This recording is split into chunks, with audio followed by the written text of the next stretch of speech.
नमस्कार दोस्तों, स्वागत है आपका हमारे इस YouTube चैनल पर।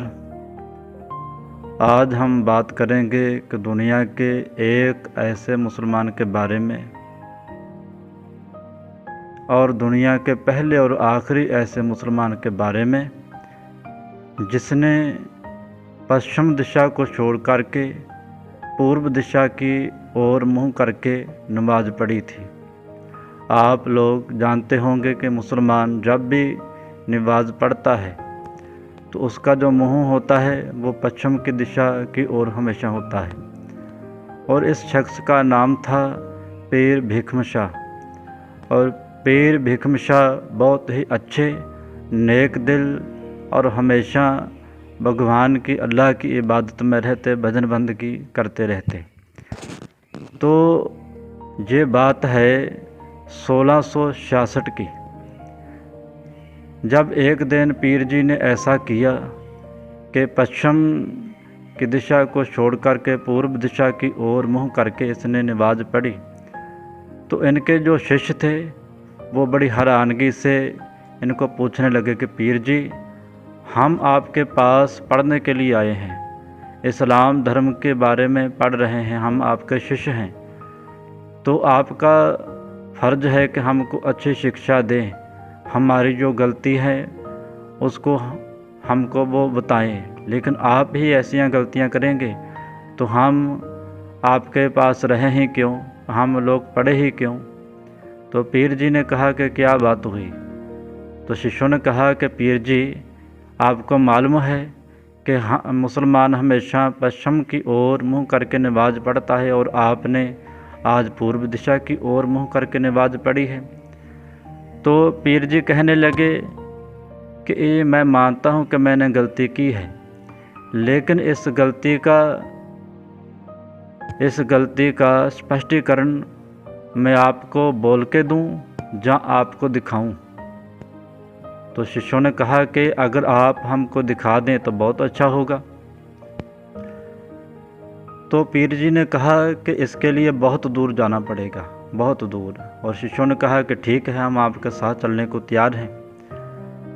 तो अपने शिष्यों को लेकर के पीर भीखम शाह जी पंजाब से चलने रास्ते पर चल पड़े। और चलते चलते चलते चलते कई दिनों के बाद कहाँ पर पहुँचते हैं? बिहार के पटना साहिब की धरती में। कहाँ पर? जहाँ पर गुरु गोबिंद सिंह जी का प्रकाश हुआ है, गुरु गोबिंद सिंह जी का जन्म हुआ है। उस घर के सामने जा कर के बैठ जाते हैं। तो घर के अंदर घर के सदस्यों को मालूम हुआ कि बाहर कोई पीर आया है और आकर के ये कह रहा है कि मुझे गुरु गोबिंद सिंह जी के दर्शन करने हैं। तो घर के सदस्यों ने ऐसा कहा कि ये पीर है, कुछ दान चाहता होगा, इनको कुछ दान दे दो, कुछ पैसा दे दो, कुछ कपड़ा दे दो, कुछ खाने को दे दो, तो ये खुद ब खुद चला जाएगा। इसके बारे में दर्शन करने की इनको ज़रूरत कोई नहीं है, इसको दान चाहिए। तो जब ऐसा ही किया गया कि गुरु गोबिंद सिंह जी के जो मामा जी थे, उसने क्या किया कि कुछ कपड़े, कुछ पैसे, कुछ खाने के लिए पीर जी को देना चाहा। तो पीर जी ने साफ इनकार कर दिया कि हमको ये नहीं चाहिए, ना हमें भोजन चाहिए और ना हमें कपड़ा, ना पैसा और कुछ भी नहीं चाहिए। हम तो केवल पंजाब से इसलिए आए हैं कि गुरु तेग बहादुर जी के साहिबजादे, उनके दर्शन करने के लिए आए हैं। तो घर के सदस्यों ने कहा कि कोई बात नहीं, कुछ देर बैठा रहेगा फिर खुद ब खुद चला जाएगा, कोई बात नहीं। उन्होंने कहा कि गुरु तेग बहादुर जी जहाँ पर नहीं है वो आएंगे, सबसे पहले वो अपने बेटे के दर्शन करेंगे, उसके बाद ही किसी और को दर्शन करवाए जाएंगे।